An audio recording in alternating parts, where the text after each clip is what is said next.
We're going to talk a little about three things today. One, I'll talk a little about my background, which will last about less than a minute, and a little about Broadjam, which is just a couple of minutes, and I'm always asked to do those things. And then we're going to talk about just improving your odds for film and TV. And I base this presentation on data that we've licensed now over 20,000 songs.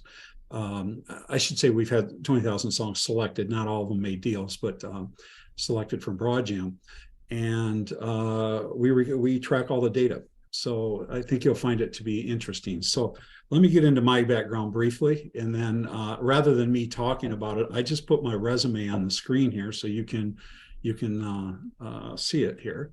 Hold on one second. So I'll just let it go. This is my resume.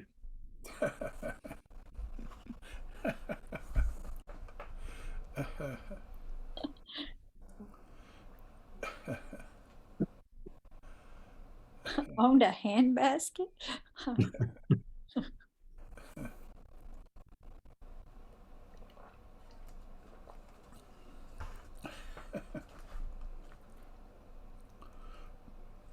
Which crappy band?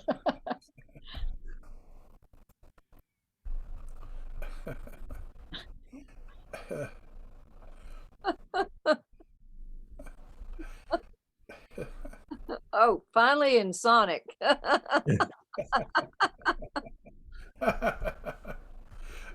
Well, so now, if I'm in a room full of people, usually I get a standing ovation after that, but I'll just assume you're all standing up and cheering right now, okay? That's I think a lot of musicians have that same story that you just saw there. I got really lucky when I moved to Memphis. I'm originally from Michigan, and I moved to Memphis to play on Beale Street to play jazz and blues, and I got a job in a music store, Amro Music, and next thing you know, Insonics recruiting me to work at Washington Music in DC to get a little bigger experience and a bigger market experience. And then I went on to Insonic to establish a training school in the artist relations program, and then 4 or 5 other groups I ran off and on for the years I was there. And then I was recruited to Madison to get Sonic Foundry off the ground, and then my wife and I fell in love with Madison, and believe it or not, it's not the hub of the music industry, so I had to start my own company. And I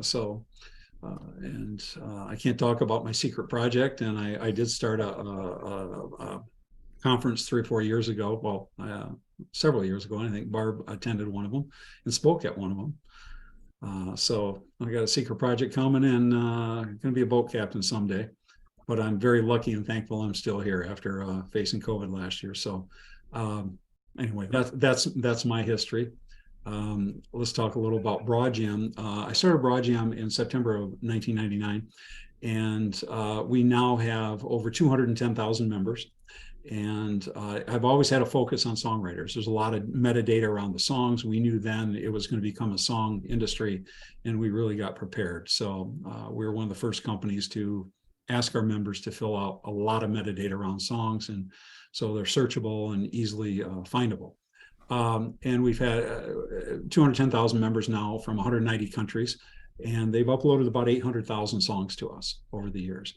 And if you ask any 100 people why they sign up to Broadjam today, about 70% of them will say to get their music licensed. And that's in not only film and TV and sometimes to radio. We have one guy that pitches to radio on a regular basis, mostly college radio, but a lot of corporate videos, a lot of video games. You can sell your downloads to fans, and just a lot of things to do. So beyond just the licensing, there's, you can create your profiles. We have top 10 song contests, download sales. We host your website for you. We believe the largest social network in the world for musicians. It gets a lot of activity every day, and lots of reviews, some pro reviewers, members review each other. It's a great place to put a song up and just ask people to review it. And every day I see that in our Broadjam InMail, and there's always 50 or 100 people asking to get a song review, and it's amazing how many reviews they get. And it's just feedback from other musicians from all over the world. But the thing I'm most proud of is over 90% of our members are free. and never pay us a dime. And they mostly use the social network and just meet other musicians. And like Peter and Theory on this call, they met through Broadjam and have written written a real nice project together. So that's what we do, and I'm proud of it. I'm proud of what we do. And less than 5% of the people that come to Broadjam actually use the music licensing. Once they land here, they get so, I think, hooked up in the social network, they may forget about it, or they try it once and it didn't work out. But we're proud that people are getting connected, and not only with the industry but with each other here. So this is just some of the places that we've had music placed. This chart here, this graphic, is about 5 years old. And sorry about that. Dogs are decided to start wrestling. Go on. You gotta get them. Go down. Go away here. Sorry, guys. This is probably going to happen numerous times. I may know what I'm doing with Broadjam, but I don't know what I'm doing with training dogs. So I can't hear your dogs, so they're not interrupting. oh, okay. All right, good. If they start making too much noise, let me know, because so anyway, these are just some of the places. I don't know if there's a TV show on TV now, or on cable, or on the internet that we haven't had a song placed in at one point or another. But just everything from just regular normal TV shows to every year we have songs in the baseball playoffs, in the every once in a while the World Series, but going into commercial, coming out of commercial, and those are very lucrative placements for the writers. One of our placements years ago, we used to for the kids game, Dance Revolution, when you danced on those squares on the floor, we provided for the in-home game, we provided a lot of the music for that, to NASCAR, to several of our publishers we work with many of the major sports folks. So we get a lot of music in the NBA, NHL, NCAA. So we're pretty lucky. We have a good team of people. In the top right-hand corner, we do a lot of consulting. Warner Chappell's off and on one of our clients for years, and Academy of Country Music is a very steady client of ours. We used to handle the voting for the award show, and now we just handle all their board votes and things like that, and consult with them a little on technology. But for the most part, our focus is on building our website.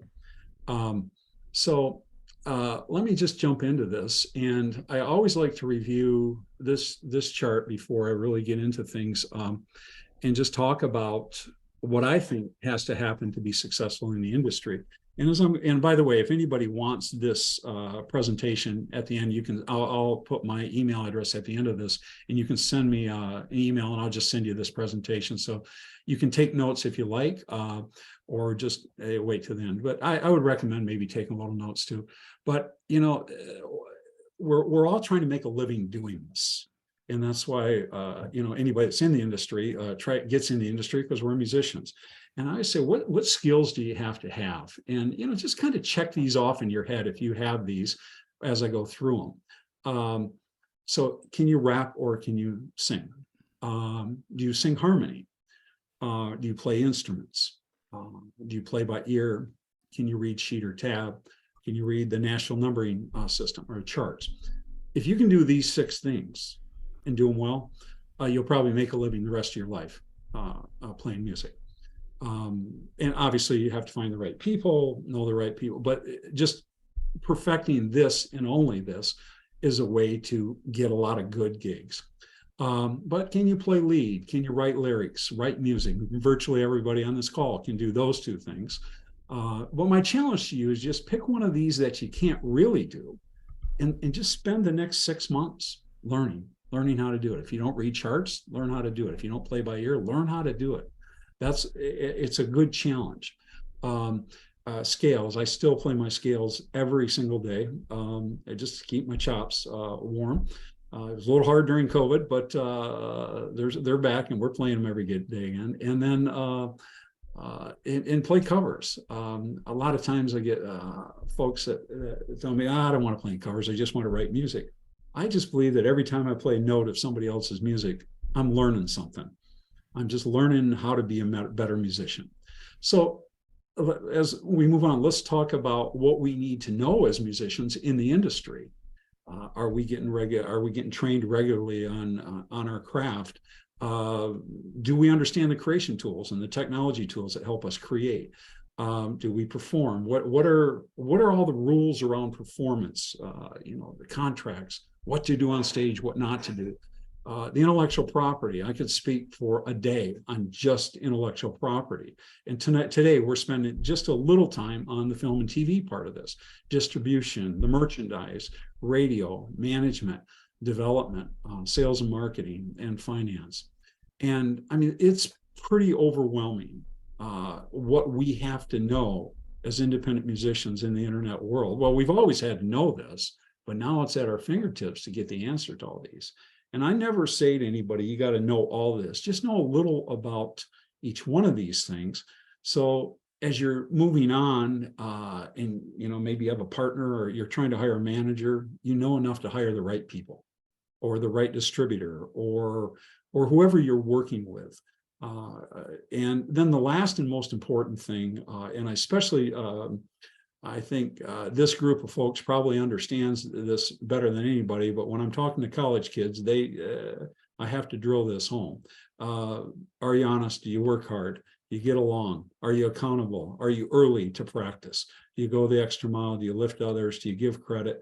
Are you humble? Do you study? And are you prepared? And I don't, for me, when I hire somebody or I contract somebody to produce something, that's what I look for first. All the other stuff is irrelevant.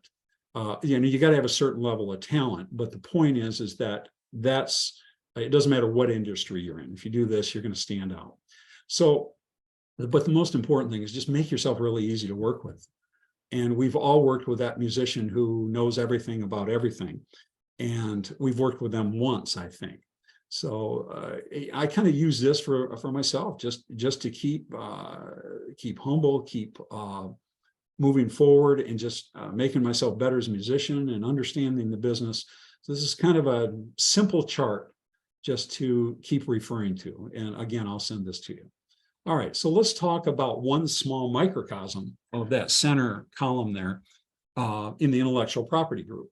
And that's film and TV. That's where I spend much of my day is listening to songs and pitching them and through our mechanisms and making sure I got the right providers on the other end who are listening as well. So, and my challenge to you guys is, if you just in the top of your head right now, I first of all, I'd say to you, how many of you believe that you have songs that are good for the film and TV market? And my guess is everybody on this call thinks they have something. No, not you. You don't have something. Right? Go away. Sorry about that, guys. Let me improperly train her. Here, go away. Okay. So we all think we have music that's good for the film and TV market. And remember that when the music leaves your hands to somebody else in the industry, it's a product. There's no emotional attachment. It's simply a product. And you're going to hear me say that over and over again. So, but if you want to understand the film and TV market, you should understand what shows are the most popular shows. So can you list the top 3 or 4 TV shows right now? Well, that's a challenge because we don't really think about our music as a product and finding the right environment. And I always say, if you're going to put up a hamburger stand, you better make sure it's not in a vegetarian neighborhood. So if you're writing music for film and TV, you want to make sure that you're writing the right music. Now, I believe every single song has a place in film and TV. It's getting them matched up is the challenge. So to improve your odds, let's look at, this is what the top 10 shows were a year ago, last June. And if you look at them, most of them are what I call dead guy shows. Somebody died and there's somebody investigating it. And other than American Idol, and 60 Minutes, and that's pretty much it. All Young the Shelton. young Sheldon. And so that was a year ago. This is where we are just at the end of February. This is a 1 week sample. I have June 2022 in February, but this is only 1 week, but they don't change much, as you'll see. And the only real change here is Young Sheldon dropped off, and I think The Neighborhood dropped off, and AGT All Stars added, and Law and Order SUV. So hold on a second. Come on, you guys are gonna come on. Oh, come on. We really can't hear him. Oh, sorry.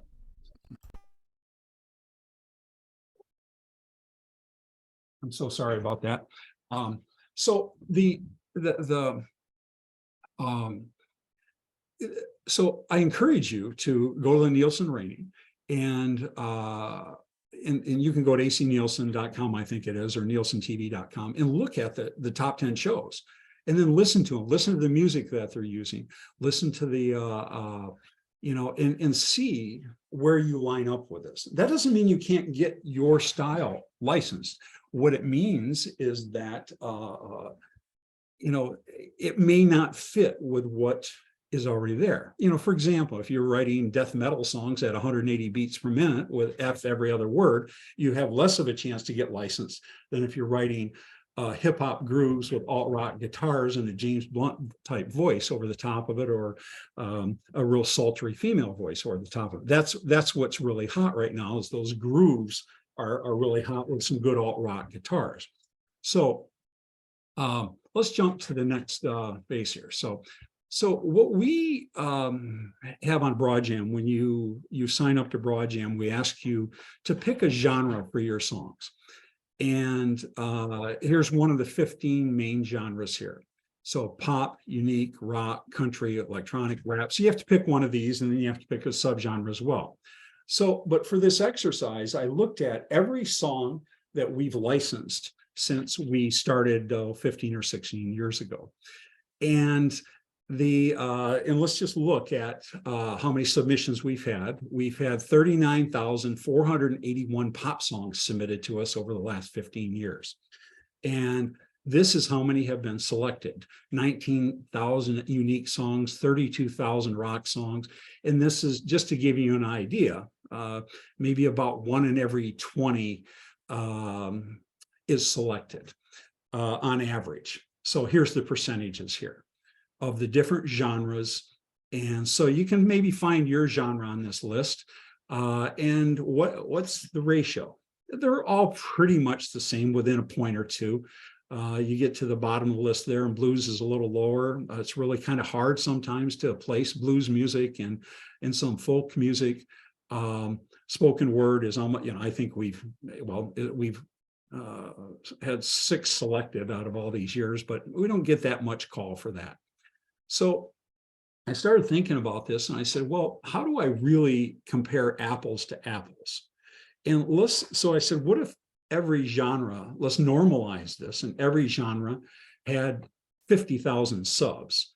Then how many placements would that be based on the percentage? And then I said, okay, so here's the 15 main genres, and out of the percentage out of all the placements, when you normalize everything, classical is 9% of them. Unique, which is kind of like soundtracks. That's what we call unique. We call Christmas music unique. We call polka is in this group. There's all kinds of different things that aren't quite as popular as the rest of these genres that you see listed. So we call that unique on our site. Rap, electronic, country. And then I started, that's kind of what I was going through. And basically the top 4 categories are all instrumentals.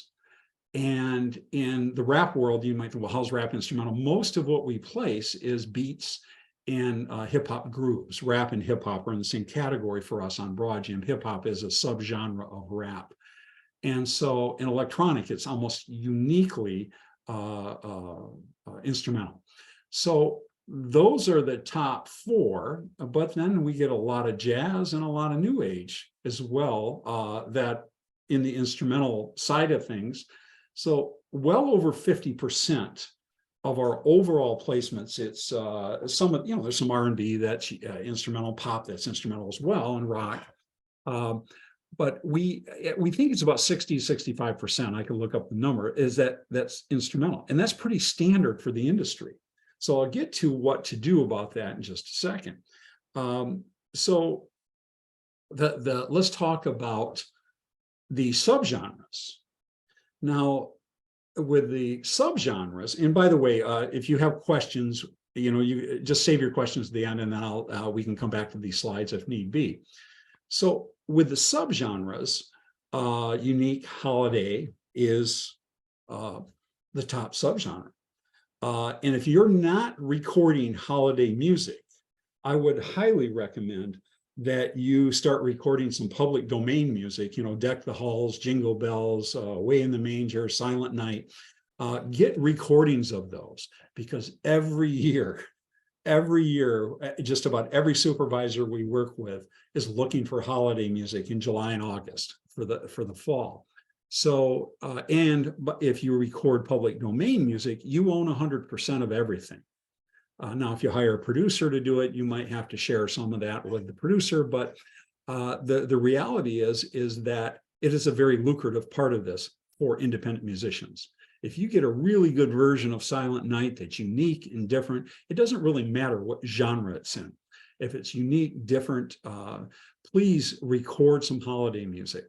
Now you may like one that's not in the public domain. Well, you have to look it up, who owns it, like Rudolph the Red-Nosed Reindeer, I think is going to be in the public domain maybe 2030 or 2035, but it's not there yet. So you'd have to go to the publisher and get a license for that. Soundtracks, again, is very big. And by the way, those holiday songs, make sure you have an instrumental version. Record your vocal version and then have a guitarist just put an instrumental lead or a sax player over the top of it, so you have that background track as well. So as we go down this list, almost most of the rap and hip hop is that's instrumental, but 50% of the music we license is in 15 subgenres. We have 300 subgenres on our site. So this is a pretty good idea of where one can go. So, if you're writing mostly country stuff, there's a couple good, we place a lot of country rock music, and that's mostly not in broadcast TV, but that is in the new Netflix shows, the Amazon Prime shows, because they have more alternative programming that would never make it in mainstream TV. But there's a lot of cable shows that are, now starting to place country music, and it was almost impossible 10 years ago or 15 years ago to get a country song licensed. So now, then when you look at the other data, the tempos, almost everything we do has got to be between 91 and 130. So like I said, if you're writing death metal, that's 180 beats per minute, you're not likely to get licensed. Or if you're writing lieder music, that's German lieder music, that's 30 beats per minute, you're going to make the supervisor fall asleep. So, and I'm not saying this to talk you into writing something different. I'm just saying to improve your odds. That's all. And look at maybe your current catalog and what meets some of this criteria, because it's with film and TV, it's about improving your odds and how do you maximize your pitches, so you're just not getting discouraged, because even the top writers, they're getting 1 out of every 10 picked. It's very hard. Vocal mixes, 35%. I think it's a little more. This is based on how our members catalog their own songs, and that's different than what's actually placed. But we think it's about 60% instrumental, and about the balance is female and male vocal. If you're writing duets, very likely it's not gonna. The chances are it's not going to be good for film and TV unless it's specific. The scene specifically calls for that. The era, generally almost 90% of our music that we get selected is from it's after the year 2000. Doesn't mean it's written after the year 2000, but it sounds like current and more modern music. So that doesn't mean you couldn't have written something back in 1980 that you can re-record and modernize it a little. That might be appropriate. But there's a lot of shows too that look for periodic shows or period music, I should say. Right now, we're getting a lot of requests for 80s synth-based music from just about every supervisor. So my guess is there's a TV show coming that's going to be set in the 80s. I don't know what it might be, but we kind of know what's coming when we start getting these requests. So in almost all of it's English language. This is a little misleading too, because a lot of times our members will mark the English language, even though it's an instrumental song. So, but anything that's placed is pretty much English language, although we've had a lot of selections into French and other foreign languages over the years. So that's just an idea on the data and how it breaks down for us. My guess is it's probably similar to other companies like us. This is what we live in and study this, so we can just continue to find the right outlets for our members. So now when we look at the subject matter, here's the top 15 subject matters. When you sign up to Broadjam, you pick a subject matter for your songs. And you might, write a song about a happy song and feelings, and that's why that's number one. But this surprised me a little. 40% of our 380 subject matters, 387, are the top 15 are 40% of the list of the selections. So as I was looking at this, and I think, geez, almost all of these are happy. And where the world is now, the last 5 or 6 years, there's a lot of wars going on, and there's a lot of politics and things that are not making us very happy. And with COVID, but I was surprised at and pleasantly surprised at how many songs are placed. It seems that the songs that are happier songs are getting licensed more than ones that aren't. Now, there's a couple in here, the sadness and the breaking up. Well, breaking up might be happy sometimes, who knows? But lost love, those kinds of things. But almost all of these are uplifting songs. And that's 40% of what we're licensing. So just keep that in mind as you're, if you're pitching a song about, that's gruesome and terrible, and it's probably not as likely to get licensed as a song that's happy and a feel-good song. There's a place for that song, but it's not. I wouldn't bank on writing only that style of lyric. Now moods, very similar to the subject matters. There's a couple, agitated, intense, and things like that. But for the most part, it's again uplifting, feeling. The top 4 are all top 5 are all happy feelings. So again, you can write these other styles of songs. It's just going to increase your odds if you're just conscious of this when you're pitching. And necessarily the most depressing breakup song might not be the best song to pitch to film and TV. It may be a fantastic song and chart everywhere, but it may not be good for film and TV. Let me just back up here a little. All right. So let me just summarize this. To increase your odds, write a dance hit, soundtrack, holiday instrumental between 91 and 130 that is current about life, falling in love, joy, madly in love, or breaking up. It's encouraging, cheerful, peaceful, joyful, or cool. If you feel like it, throw in a male vocal in English. If you want to guarantee your chance of failure, write a spoken word duet at 190 beats per minute with multiple time signatures and tempo changes that sounds like it's from 17th century Dutch, Cantonese, or Polish, and it must be hateful, vile, and horrible about your in-laws, stepmother, stepfather, or motel. Now, those are actually two facts based on our our uh, uh, our data. Like I said, the humor is just not very good, but that's my attempt at humor, guys. So You're on mute, right? I'm yeah, laughing. oh, that's right. You're all on mute. Maybe you should I should just tell you when on mute so you could laugh at me and or laugh with me, and then it would just save me a lot of headache later. Wonder. No, it's the point is that wherever you're pitching, and I go back to the hamburger stand, is remember you have a product here, and you got to understand the market for the product. I mean, I would never take a death metal song and pitch it unless I clearly had a show, maybe like a Breaking Bad or something that might have an opportunity once in a while. Even those shows don't have a lot of opportunity for music like that. But there are shows that do. But anyway, that is just kind of a fun way to summarize it. So just to recap a little more, the film and TV focus, reframe your thinking about writing commercial music, and know the market, watch and listen. I got to tell you, there's some songs, I mean, we used to place 2 or 3 songs a week in this show called The Bad Girls Club, which was on about 10 years ago on one of the cable networks. And I watched 5 minutes of it, and it had to be the most god-awful show. It just wasn't my thing.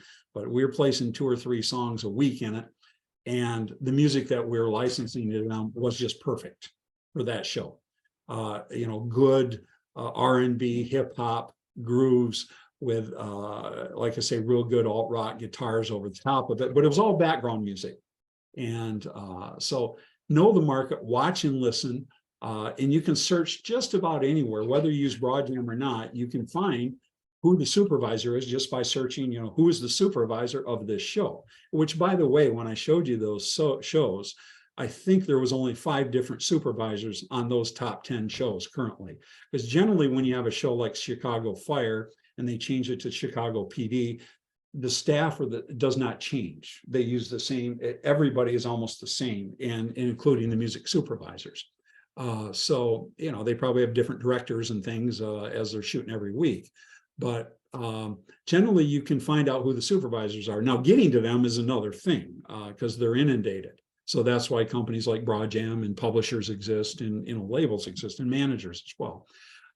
And understand the odds, because if you don't understand the odds, it's very discouraging.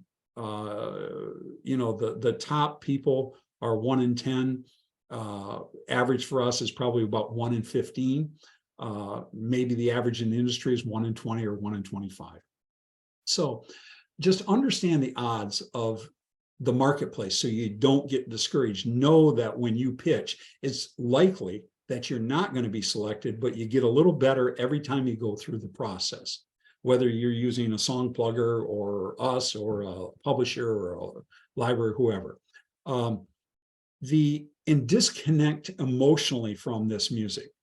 This is, one of the toughest stories I have is I had this young guy who was just a brilliant techno pop writer with an amazing voice out of Miami. And a director called me one day and said, we want to use this guy's music, but we need him to take his vocal off because we have a great chase scene. It was a pretty big time show, big time film. And I called the kid and I said, well, just can you remove, get in the studio, remove your vocal. They want this, and they've listened to your list. They love what you're doing. They do 4 or 5 films a year. And I got a feeling if you can deliver this to them, this may be a great path. And I'm convinced the young man would be making his living doing this to this day. His response to me, he says, I will never compromise my music for anyone. And I said, I'm not asking you to compromise your music. And he said, well, they only offered me $5,000.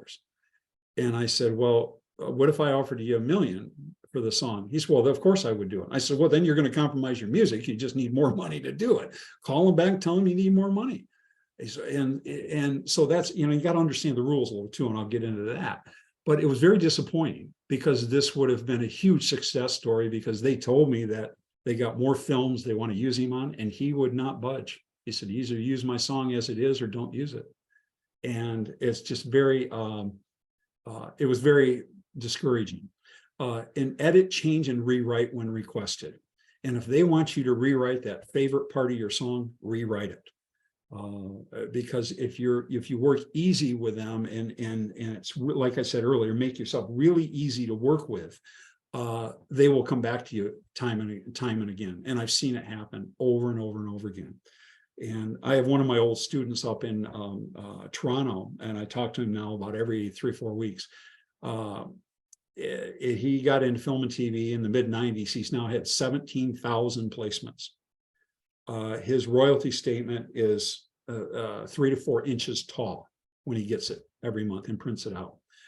Needless to say, he's doing quite well. But if you see the Golf Channel or the Weather Channel, I would bet 90% of the music is his on there. And it's because they can call him and say, listen, can you make an edit here? He edits it, he turns it around, and it's back to him in a couple of hours. And now, you know, some of us, you know, we got to work day jobs and we can't turn around things around that fast, but edit, change, and rewrite when requested. And remember, and I say this because of this young man in Florida, you're not selling out, you're making a living. This is how you make a living in film and TV, by doing what the people that are paying you to do ask you to do, just like any job there is. But if it is a real job for you and you really don't like to do it, then I wouldn't suggest this path for a music career. And develop covers of known songs. We get this quite often.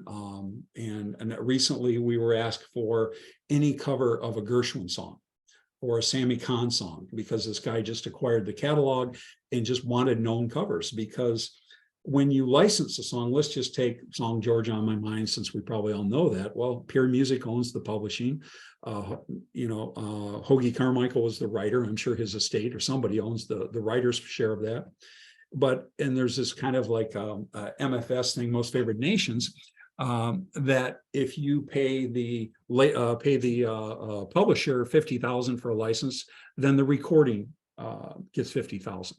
Well, the problem is, if you want to license Willie Nelson's version of it, it isn't going to be $50,000. It's going to be a lot more than that. So the publisher gets that same amount in most cases. If you develop a lot of covers of known songs, and you can find the publishers who own those songs, which we know pretty much many of them, and you can look them up with ASCAP and BMI, they'll tell you who it is, and make a deal with the publisher. Look, I got 5 different versions of George on My Mind. I have 10 different versions of Summertime, and just keep them apprised of what you have. You never know, you might get a placement of a cover. And generally, once you're in the groove, every 10 pitches, you're going to get rejected 9 times. When you start out, at least with us, it's going to be, once you get in the groove, it's probably every 15 pitches, you're going to get rejected 14 times. So just keep that in mind. You got to have a lot of thick skin here with this, with film and TV, and understand the data and the metadata. And that's what I was going through, the genres, the subgenres, and the tempos, and what is, when you're listening to those shows, listen to the music, listen to the tempos, the lead vocal, and most of it's going to be instrumental. Now, the subject matter, the moods, what does it feel like? And I'm not saying going out and change your style to do this, but maybe modify your style, or go through your catalog and say, what do I have that might meet this particular request? And all stems and beds are ready to go. Now let's talk about this a little. So, and I would encourage you to do this from here on out if you're not already doing it. When you record a song and it has a vocal on it, ask the engineer to give you a bed without the vocal, first of all, because if they really like the groove, and have it ready to go. So it's easier to do when you're in the studio than to go back to the engineer, a year later and say, hey, I got an opportunity for this, but I got to take the vocal off. And if you can, when you're recording, if you put a male vocal on it, put a female vocal on it. If you're going to get a bed, have a guitar lead throughout, or a sax lead, or some other instrument. So now you have an instrumental of this song. And it's easier to do it up front, and it's a lot more cost effective to do it then as well. Now, the stems also ask the engineer for all the stems, and that's the drum part, the bass part, the guitar part, and you want WAV files of every one of those for every song. And that's because the editors now are much more sophisticated in the last 20 years. Sometimes they want to put the song together themselves. So they might only need bass, piano, drums, and a guitar. They don't need the background vocals. They don't need the sax part. They don't need any of the other ancillary parts, or they might just need a 3-piece. And if they have all the stems, which that's all the tracks, they call it, it's called stems now, all those stems ready to go, then you don't have to, again, go back to the engineer. So that is probably, out of everything I'm saying today, that may be the most important thing as you're recording. Get these things ready to go. The other point of this is, I cut my teeth early on and with a keyboard company and then a Sonic Foundry. And one of the things we did is we produced sound libraries. And they're still happening to this day. And we were always looking for drum grooves. We were, to license. And if you have a whole bunch of these drum grooves, and you might have 40 or 50 of them, there are numerous companies out there that would license them from you. Now, you're not going to make a fortune on these, but it might be a few extra $1,000s a year for something you've already done and recorded. So that's just another way to make a little money with this. So what to prepare? Obviously, if you're meeting in person, these next 2 sections, business cards, metadata, complete and accurate on your site. And I can't stress that enough. And the metadata is the data around the song. So if you upload a song to Broadjam or any other site, make sure you fill out the lyrics. You fill out the all of the data surrounding the songs. And the reason is because we index that data with Google. So if somebody's looking for a country song that's 120 beats per minute with a male vocal that has the words trucks and love in it, they're going to find that on Broadjam because we allow them to come in and index it. Many sites don't do that. They keep it private. And so, but make sure you fill out that data. The second thing is that almost in every case, when a new supervisor comes, or any supervisor gets ready to pick a song on our site, they click through the profile on Broadjam. And if there's no data around the songs, they just look at that this is not someone who's serious about what they're doing. So make sure all of that data is complete and accurate. Promo materials are perfect, relevant photos. If you're pitching, we know what country looks like. We know what classical looks like. Don't try to fool people. Make it very simple, especially with film and TV. You don't really need this stuff as much as you used to, but your website should reflect who you are, or your profile on Broadjam should reflect who you are. Contact info on everything you send out. Social media profiles. Excuse me 1 second. Boy, sorry about that. I don't know if you can hear the dogs barking or not, but in a website that reflects who you are. I'm sorry, Barb. Cannot hear the dogs bark. Okay, I'm so sorry. It's kind of distracting for me, but It is not for us though. Here, let me just give them another treat to spoil them and reward the bad behavior. So a website that reflects who you are as an artist. The last thing you want somebody to land on your website and they start listening to music and it just doesn't reflect who you are. And most of us are pretty good with that though. And if you're on social media, remove all the negative posts. Almost everybody does this. They go to your social media sites and to find out if you're crazy. And most of the time they don't. But every once in a while they'll call me and say, look, I was on this guy's Facebook page and he's got some pretty provocative stuff going on there. And I just, look at it.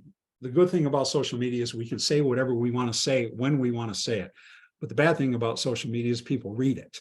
And it might be a great opportunity for your songs. So, and know the answer to this question. If anybody does ask you this question, who do you sound like? It's the first question I ask everybody when they hand me a CD is, who do you sound like? And what many times I'll get, well, my music's unique. It's different. There's really never been anything like it. Well, imagine walking into a car dealership and say, what do you, I'm looking for a car. What do you got? Well, our cars are kind of unique and different. There's never been anything like it. Or our milk is unique and different. And what you need to remember, this is a product. And, if the answer is, look I write grooves like Bruno Mars and my voice is like Bruno Mars, but my lyrics are like Bob Dylan. Immediately, that gives that person an opportunity to move, to go somewhere with the music. And that's what your bio should say, is what are, it should reflect what people tell you about your music, not what you think about it, but what you're hearing about your music. And know what a deal is likely to entail. This is so regular for us, almost 3 or 4 times a week. Somebody will call and say, I got offered a deal and they're not offering any money up front. Well, if you're in cable TV, they never do, unless it's a big show on a cable network. But it's better to know that up front than it is to try to negotiate something that's just not going to happen. Now, primetime TV, there's always a couple $1,000s up front. Sometimes if it's the middle of the show, if it's the front end of the show and the back end, there's always money up front. But if it's the middle of the show, maybe sometimes there's no money, but usually there's a few $100s up front. But primetime TV, that's where you're going to make a lot of royalties from. So, there's a great book called Music, Money, and Success. And I think it's the best book about deals. And I think it's on its 11th or 12th version now. And I highly recommend it. It's by the Brabeck brothers, and they're twins. And one was in publishing, one was in the label business. And they've just written this brilliant book. And I've had one since probably 1990. And I think it's the best book about learning about deals. Music, Money, and Success. And know who you're pitching in their history. If you're going to a classical label and you're a folk songwriter, you're probably wasting your time. So you can find out about anyone you're pitching to. Now, through Broadjam and companies like us, you're not going to know that. But if you're on your own and you're talking to song pluggers and talking to other people, find out about them and making sure they're a good match for you. And your material should reflect this is all you think about. So often we get photos uploaded of children and pets and jobs and high school photos. This is a profession, as we all know this. I would hate to go by a dealership and, a car dealership and see a whole bunch of pictures of the guy's high school photos and his dogs on his profile. It's not what they're trying to sell here. So just keep that in mind. And again, I stress this, make it really easy to do business with you. All the material should reflect that it's really easy to license my music. You're a one-stop, you own the publishing, you own the writer's share, you own the recording as well. That should be what that message and everything you do, your profile pages on whether you're on Broadjam or not, or whatever number of sites you're on. I usually think about 3 or 4 sites, maybe us and Reverb Nation and a couple of others. You should have a really good profile and never have more sites than you can manage, because you don't want dead sites out there. So now let's just have a little fun and what not to do. This next page is either when somebody was pitching me or somebody in the industry told me this is what they were told by a musician that was setting right in front of them. So what not to do. You're pitching your music. The last thing you want to say, the drummer was high and a pain in the ass during the session. Well, we know that about drummers. I hope there's no drummers on this call. And I played with that drummer in just about every band I was in. But this is not how you pitch your music. We have a tendency to be overly critical of our own music.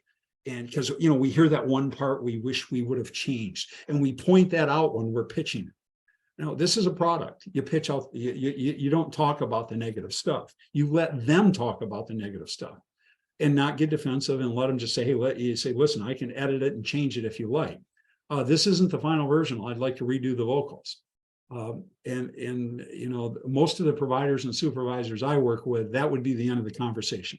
So why are you here pitching? But somebody said this. My friends and family love it. My mother loves every song I ever wrote, and except ironically the one I wrote about her. I don't know why, and it still bothers me. But it doesn't matter this doesn't matter. But we hear this a lot, especially from the younger writers.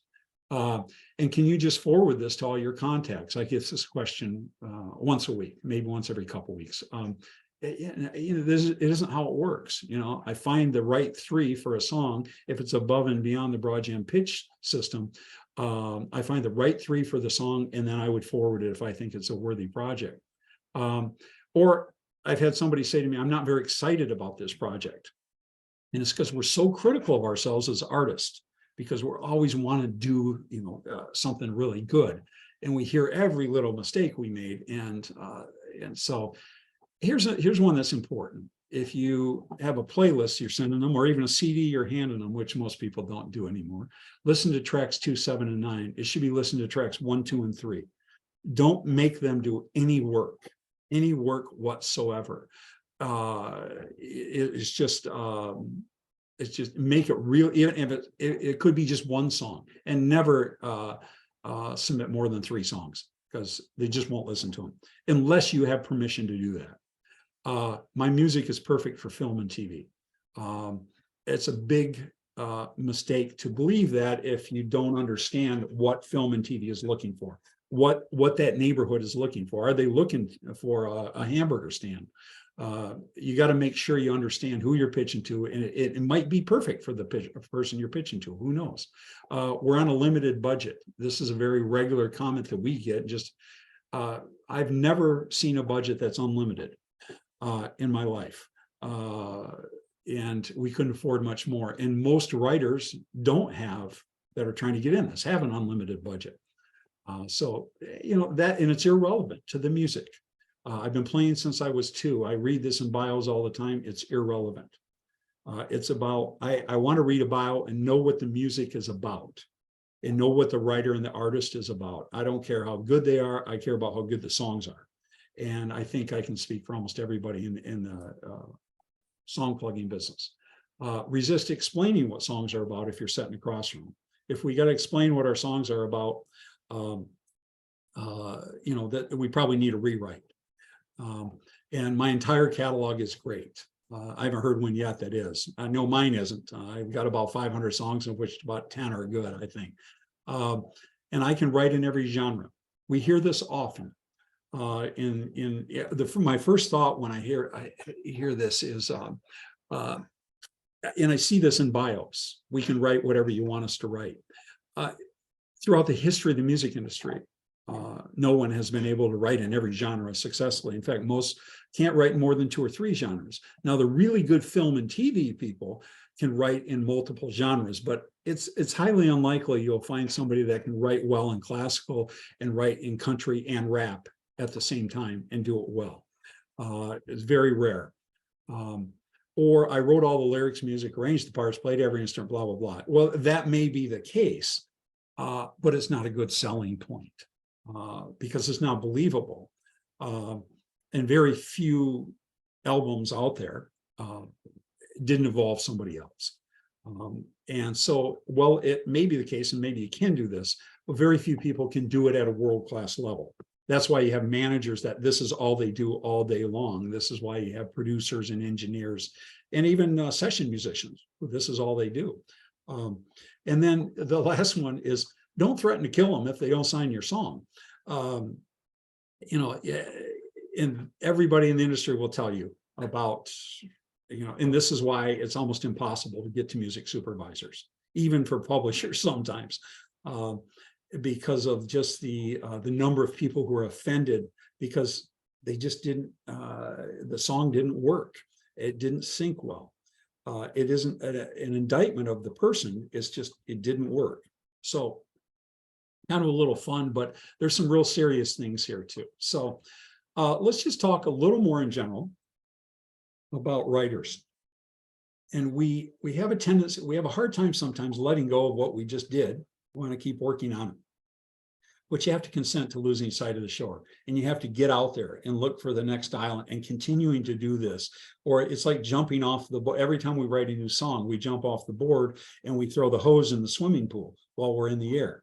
We don't know where it's going by the time it gets to the end. So we have to consent to losing, something, and just let our minds open and go after it. And remember too, that growth happens during the tough times. When we have a breakup, when there's a death in the family, when there's some traumatic experience, boy, if we can capture what we're thinking on lyrics, or even if you gotta, just hold your phone to the piano and get what you're playing there, make sure you capture this, because this is when the growth happens for us as writers, and when we're going through these tough times. And trees don't grow on top of mountains. They grow in the valleys, and they grow halfway up the hill. The other thing is, we're never comfortable. We are always looking for the next song, but we want to be comfortable at the same time. And as artists, I don't know of an artist in the 80s and 90s. I was lucky to work with all of my heroes in our artist relations program, and no one's ever comfortable. It doesn't matter how big you get. You're always trying to write that next thing, but you want to hold on to what you have. And it's just this constant, but get comfortable with that. We're always uncomfortable as artists. And I don't mean uncomfortable with family or jobs or things, but we're constantly trying to be better. And that's good. And that's why we are uncomfortable where we are most of the time. And remember, tough times don't last, tough people do. And the people that I've worked with, and then I see the most successful film and TV writers, they'll tell you the stories of how they spent 5 or 10 years trying to get anybody to listen. And just a couple personal things, and remember, experience is not relevant in this. Persistence is. The captain of the Titanic sailed for 26 years. And it was one of the most decorated maritime captains in the history of the world. And he was off course one day, one mile, one day. And that's what he's known for. So it doesn't matter. Every once in a while I catch myself saying, I've been in the music business 40 years, and I just slap myself because it just is never relevant. It's not relevant. Maybe if you're going for an accounting job, it might be relevant. But in the artistic world, it might be relevant that you've placed 10,000 pieces of music and you're looking to get signed with some publisher and get an advance. Then it's relevant. But while we're on our way up, experience is not. It's just the persistence of following up with people and being a good business person in that sense. And when you do start getting some success, and we've actually seen this on our site, there's never a time when an opinion of you should determine your direction or ethics. And where somebody will get placed, and then we've seen a few people attack them. That, well, how did you get so lucky? That song is terrible, and blah blah blah blah blah. And of course, we don't allow that to stay up, because we just don't allow negative stuff on our site. And but you'll see this kind of thing, and that should not determine our direction at all. And there's never a time when one's net worth or another one's net worth is how you measure your own self-worth. And so often, especially with the young folks, I hear, I just want to make a lot of money so I can write more music, and that isn't how it works. And it doesn't matter if you're really wealthy. You always want to make a little more money, and it's about the self-worth and being satisfied with what we do for a living and what we're trying to do, and just some daily rituals that will help get out of that writer's block.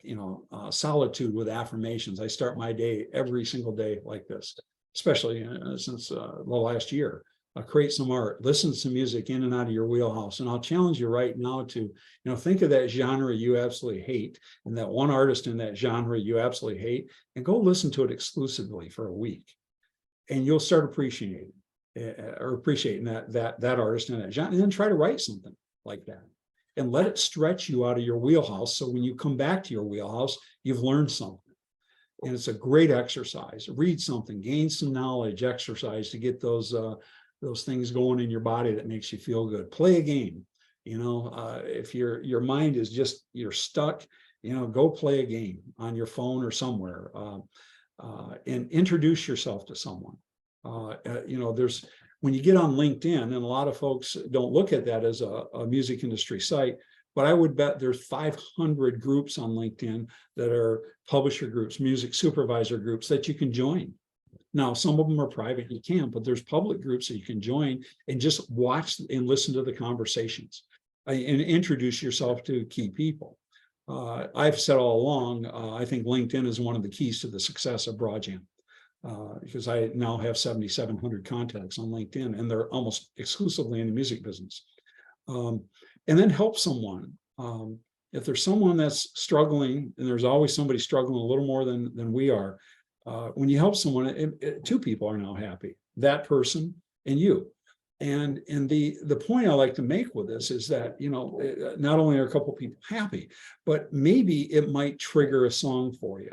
If you took their position on how they're looking at things and how they're struggling, and it might help create ideas for a song too, when you see a different perspective on how someone is struggling. So, but also, my last point here, folks, is that remember why we do this. I mean, one, I write every night because I'm addicted. I can't not. I have to sit at the piano. I have to pick up my guitar daily. It's the best drug in the world for me. And believe that you can make a living doing this. But remember why we're doing it, because we love it. We love doing this. It's not about the success. It's about the joy it brings us. And hopefully with what I've talked about today, it can help focus and improve your odds a little. So with that said, I'll leave this up on the screen, and my next session that you'll see will probably be the 50 songs you should write. I have a really good session on, where I give 50 writing instructions, but I'll take some questions now if or threats or comments or whatever you want to make, but I'll be happy to take some questions from you at this point. If we have time, Barb. I hope I didn't go too long. I have a question. Sure. The STEM, is that an acronym? I don't believe it is. I think it's just, it might be an acronym. I don't know if it is, but it really is just the drum part or just the bass part. Sometimes it's the drum and bass part. It's just if they're mixed together on a smaller system. Okay. Just make sure you always have your stems. So individual tracks. Yeah.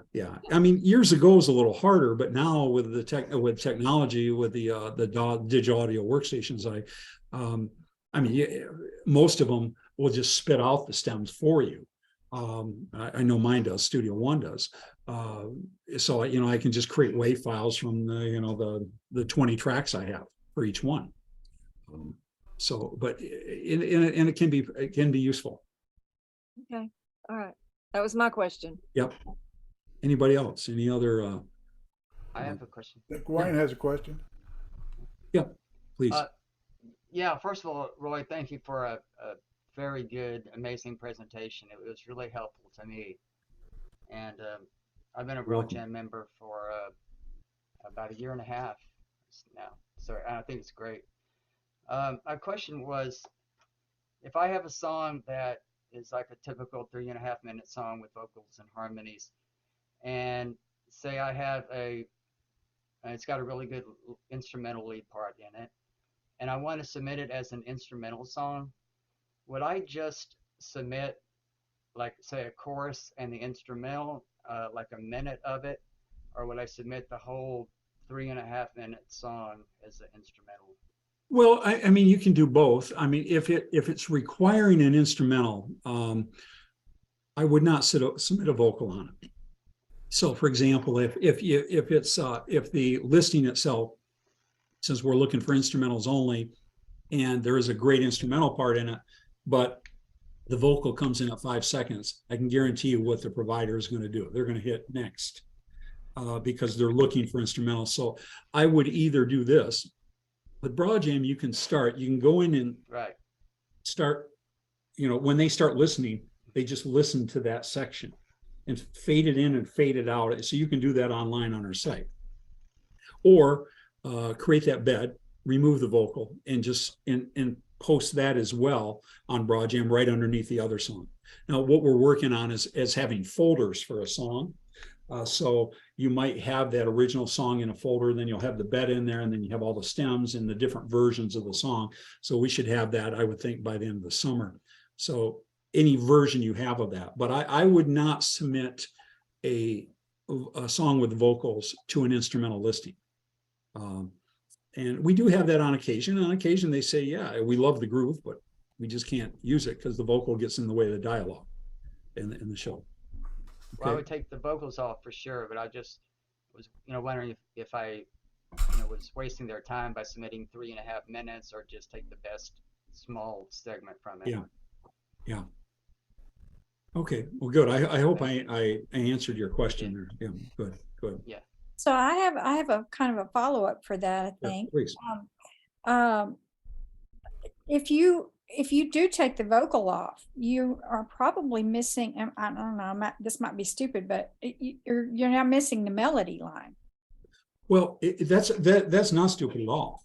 But remember, sometimes, in fact, most of the time in film and TV, they don't want a melody to distract from the dialogue. Okay. And so, if you listen to, there's one of the great scenes in James Bond film is they were doing a BMW motorcycle chase in one of the scenes, and the Bond in one of the heroines in there where they were handcuffed on the motorcycle. And I don't know if you remember this, but it's just an amazing chase scene. But you can hear what the supervisor did. There's almost nothing. It's just this real high energy underneath because there's a lot of sound effects and there's a lot of talking between these two during this chase scene. And you want to make sure that, if they want a melody, you want to have that ready to go. And that's why I said, have your bed with no melody at all, because they might just like the groove. And they just want the groove. They don't want anything else. Roy, wouldn't that be a perfect case of you having a stem with the saxophone part on it, and they can put it in or take it out, right? Exactly right. If you pitch the song, you just say, "Look, and I have all the stems ready to go, and if you need a lead saxophone part or a lead guitar or whatever, that's exactly right." So that is not a dumb question by any means, Alexis. It's a great question, because what we do so often, and I did this for years and years because I didn't know, record a song and I'm so proud of it because it sounds so good. I sang it and blah, blah, blah, blah, blah. They can't use it. And I said, well, I look at, yeah, you like it. Why can't you? Well, because it gets in the way of the dialogue, and we don't want a melody. We just want the groove. And maybe a good example of what you're talking about is the theme from Yellowstone, that droning sound. I haven't seen Yellowstone, and I got to watch that. I'm sorry, I just haven't seen it, but I don't think I subscribe to that. But I have to. But describe it a little more. Well, it's just that droning thing all the way through. I'm not sure what the instruments are, maybe a deep organ or whatever, but there's no melody and certainly no lyrics. Yeah. But it certainly sets a mood. Well, and if you listen to a lot of shows, and if you listen with that in your head of what the music is actually doing, a lot of the bed music is doing nothing except providing a background to it. And it could be a drone, it could be a groove, it could be just a piano chord ringing out. You just never know. And but almost every case, the melodies are non-existent if there's dialogue going on in the scene. Especially for commercials too, by the way. And when if you listen to commercial, we place quite a bit of music into ads, and if you listen to the commercials, there's usually a narrator over the top, and there might be a little something when the narrator breaks from speaking, but almost all music for commercials is just beds. Well, all right. We appreciate it so much, Roy. You're so enlightening. Every time we hear you tell us something we haven't heard before, or put a different spin on something. It's always so great to hear what you have to say. Well, And thank I you. want to remind everybody that on our song contest, most of our entries come through Broadjam. They advertise through their site, and we get a lot of entries through Broadjam.